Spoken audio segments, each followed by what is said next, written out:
Victoria Bennett had always believed in the power of love to conquer all obstacles. For 15 years, she had built her life around that belief, intertwining her heart and soul with James Morrison in what she thought was an unbreakable bond.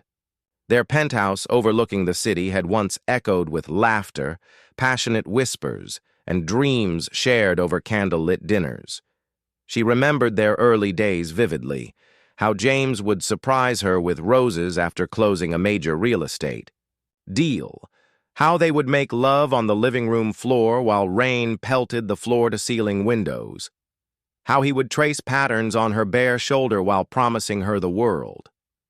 Victoria had been more than just a wife. She was James's business partner, the brilliant mind behind the marketing strategies that had built Morrison Realty into a multi-million-dollar empire. "We're unstoppable together," James used to whisper against her neck during those heated moments, when business success and marital bliss seemed to merge into one intoxicating cocktail. Victoria had believed him completely. The first crack in her perfect world appeared on a Tuesday evening in March. Victoria had returned early from a conference in Chicago, eager to surprise her husband. The house was unusually quiet, but she could hear soft voices coming from James's study. As she approached, her heart began to race, not with anticipation, but with a cold dread she couldn't explain. Through the partially open door, she saw them. James, her James, with his hands tangled in the auburn hair of Amber Hayes, his 26-year-old secretary. They were locked in an embrace so intimate, so passionate, that Victoria felt her 15 years of marriage shatter in that single moment. Amber's skirt was hiked up around her waist, James's shirt unbuttoned, and the desk, their antique mahogany desk where they had signed their mortgage papers, bore the evidence of their betrayal. "James?" Victoria's voice came out as barely a whisper. But it was enough to freeze the scene before her. He turned, and for a brief moment she saw guilt flicker across his features, but it was quickly replaced by something far more devastating: relief. Victoria. He straightened his shirt with casual indifference, while Amber smoothed down her skirt with a smirk. "We need to talk." The conversation that followed was a masterclass in cruelty. James spoke with the cold precision of a businessman terminating an unprofitable contract. 15 years reduced to growing apart and different life goals. He wanted a divorce, he wanted Amber, and he wanted Victoria gone. This was never going to last forever, he said, as if their marriage had been a temporary arrangement rather than a sacred vow. "Amber understands what I need now." Victoria stood there, still in her business suit, still clutching her conference materials, watching her entire life dissolve before her eyes. The man who had once promised to love her forever couldn't even meet her gaze as he destroyed everything they had built together. Within a month, Amber had moved into what had once been Victoria's sanctuary. The woman who had destroyed her marriage now lounged in Victoria's silk bathrobes, slept in Victoria's bed, and redecorated with the confidence of someone who believed she had won the ultimate prize. Victoria, forced to move into a modest apartment downtown, would drive past the penthouse sometimes, torturing herself with glimpses of her former life. Through the windows, she could see Amber entertaining guests, playing hostess with James's arm possessively, wrapped around her waist. The sight was a knife twist, but it also fueled something deeper, a determination that surprised even Victoria herself. James had wasted no time in systematically erasing Victoria from their shared empire. Her name disappeared from company letterheads, her access to accounts was revoked, and suddenly, 15 years of partnership meant nothing in the eyes of the law. His team of lawyers painted a picture of Victoria as merely a supportive spouse, rather than the strategic mastermind behind half their success. But Victoria remembered everything. She remembered the nights when James would pull her close after a successful pitch, his hands exploring her body with desperate need while he whispered about their next conquest. You're my secret weapon. He would breathe against her skin as they made love on the very desk where she'd found him with Amber. Those intimate moments hadn't just been about passion, they had been about power, partnership, and shared ambition. Now, sitting in her small apartment, Victoria began to piece together fragments of conversations she'd overheard, financial documents she'd glimpsed, and offshore account numbers that James had thought she hadn't noticed. Her background in forensic accounting, something she'd pursued before meeting James, suddenly became invaluable. Late one evening, while cross-referencing bank statements and tax filings, Victoria discovered the first concrete evidence of deception. Hidden beneath layers of shell companies and foreign investments, James and Amber had been systematically moving money offshore for at least 2 years, long before Victoria had discovered the affair. The revelation hit her like ice water. This hadn't been a sudden betrayal. It had been a calculated plan. While she had been loving him, trusting him, building their life together, James had been preparing to steal everything from her. Victoria's phone buzzed with a text from James. "Stop making this difficult. Take the settlement offer and move on." She stared at the message, remembering how those same fingers had once traced love letters on her bare back, how that same voice had whispered promises of forever. But now she saw the truth. She had been married to a stranger, a man capable of coldly planning her destruction while sharing her bed. "I'm just getting started," she whispered to the empty apartment, her voice carrying a steel that even she didn't recognize. The game was far from over. The courthouse buzzed with anticipation as the Morrison divorce case entered its final phase. Amber Hayes strutted through the corridors in a designer suit that cost more than most people's monthly rent, her auburn hair perfectly styled, her smile radiating the confidence of someone who believed victory was already hers. She slid into the seat beside James, her manicured hand finding his thigh with possessive familiarity. "After today, it's all ours, baby," she whispered, her lips brushing his ear with practiced seduction. James squeezed her hand, both of them watching as Victoria entered with her clearly outmatched lawyer. The past 6 months had been a public humiliation for Victoria. James's legal team had painted her as an unstable, vindictive ex-wife, clinging to assets she had no legal claim to. Character witnesses testified to her erratic behavior since the separation, while financial experts dismissed her contributions to Morrison Realty as minimal administrative support. Victoria sat alone at the plaintiff's table, her once vibrant presence now subdued but dignified. She wore a simple black dress that emphasized her natural elegance, her hair pulled back, in a severe bun that revealed the sharp intelligence in her eyes. She listened to each testimony with the patience of someone who understood that the real battle hadn't even begun. During a recess, Amber cornered Victoria in the women's restroom, unable to resist a moment of gloating. "You know, I should thank you," she said, reapplying her lipstick with deliberate slowness. "If you hadn't been so boring, James might never have realized what he was missing." Victoria met her gaze in the mirror, her expression unreadable. "Is that what you think this is about?" Amber laughed, a sound like breaking glass. "Honey, I know what this is about. You're bitter because James chose youth over whatever you were offering." She stepped closer, her voice dropping to a cruel whisper. "Do you want to know what he tells me about you? About how cold you were in bed? How you couldn't satisfy him?" For a moment, Victoria's composure cracked, and Amber saw the flash of pain in her eyes. It was exactly the reaction she'd been hoping for. But Victoria recovered quickly, her voice steady when she spoke. "I hope you're enjoying the view from the top, Amber. I really do." Back in the courtroom, James's lawyer delivered his closing arguments with theatrical flair. The settlement was generous, he claimed. Victoria would receive a modest sum and could rebuild her life elsewhere. There was scattered applause from James's supporters in the gallery. Victoria's lawyer stood to respond, but his arguments felt weak, desperate.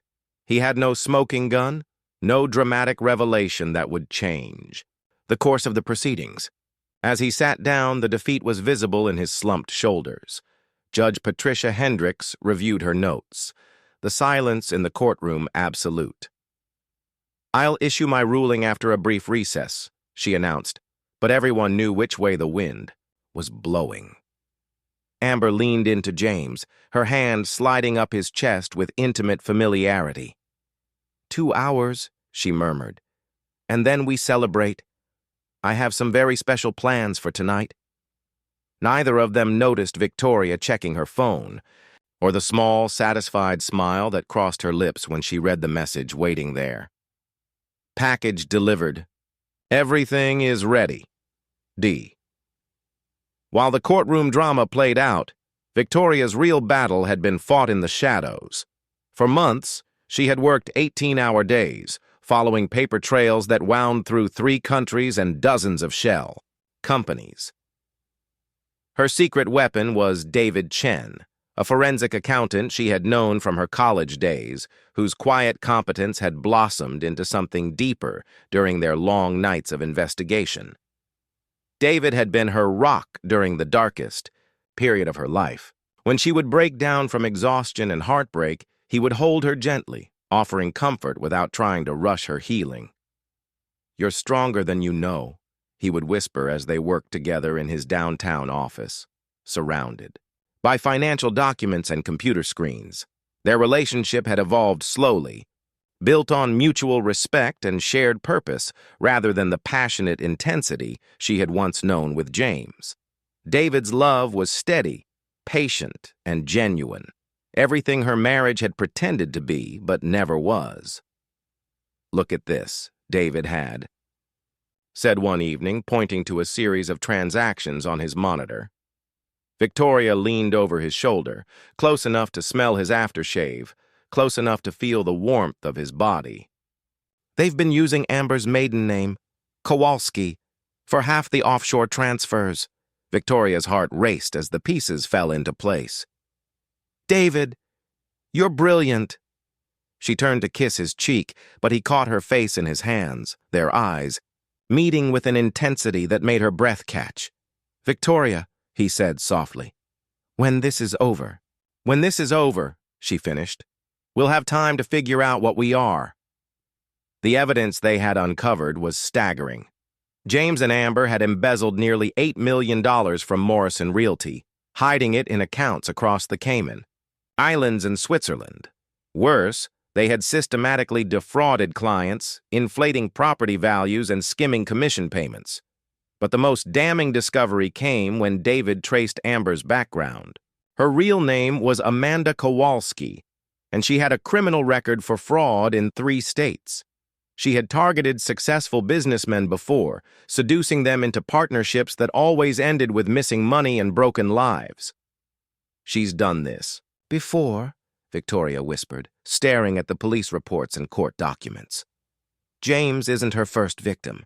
He's just the biggest." The night before the final court session, Victoria and David worked until dawn, preparing copies of every document, every bank record, every piece of evidence they had gathered.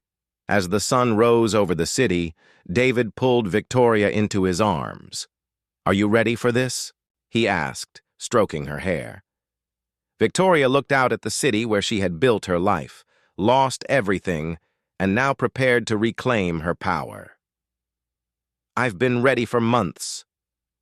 The envelope containing their evidence sat on David's desk, thick with documents that would destroy James and Amber's carefully constructed lies. Victoria picked it up, feeling its weight in her hands.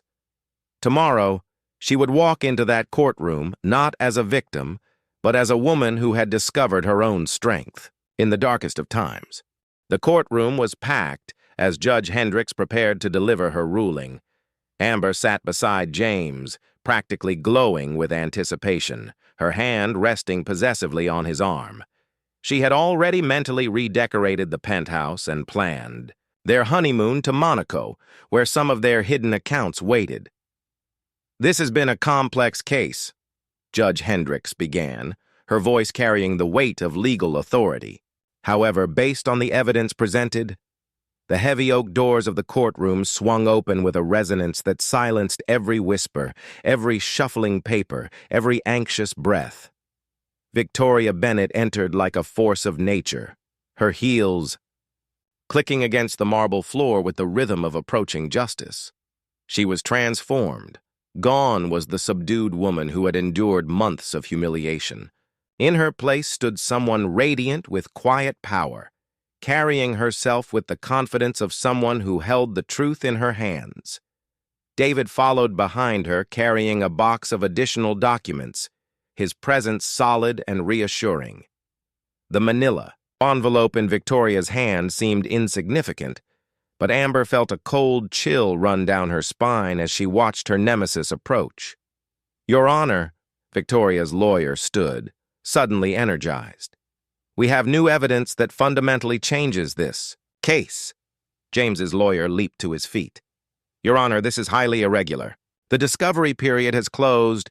"This evidence," Victoria interrupted, her voice carrying across the courtroom with crystal clarity, "was obtained through a federal investigation that began yesterday morning when I provided documentation to the FBI regarding financial crimes committed by the defendants."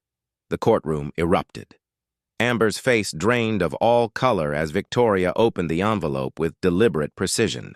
Inside were bank statements, wire transfer records, and most damning of all, recorded phone conversations between James and Amber discussing their offshore accounts and their plan to leave the bitch with nothing. "Your Honor," Victoria continued, her voice never wavering, "James Morrison and Amanda Kowalski, yes, that's her real name, have embezzled over $8 million from Morrison Realty. They have defrauded clients, evaded taxes, and Ms. Kowalski has done this before in at least 3 other states under different identities. Amber, Amanda, tried to stand, to run, but federal agents had quietly entered the courtroom during Victoria's presentation. James grabbed her hand, but his face showed the hollow-eyed recognition of a man whose carefully constructed world had just collapsed. "Furthermore," Victoria said, producing additional documents, "every asset they believed they had hidden has been frozen by federal order. The penthouse, the cars, the artwork, all of it purchased with stolen money." Judge Hendricks examined the evidence, her expression growing darker with each page. "Mr. Morrison, Ms. Hayes, or should I say Ms. Kowalski, you are both in contempt of this court and facing federal charges for fraud, embezzlement, and tax evasion." The agents moved forward with handcuffs as Amber finally found her voice, screaming accusations and threats. James sat in stunned silence, his empire crumbling around him like a house of cards in a hurricane. Victoria watched it all with the serene expression of someone who had fought for justice and won.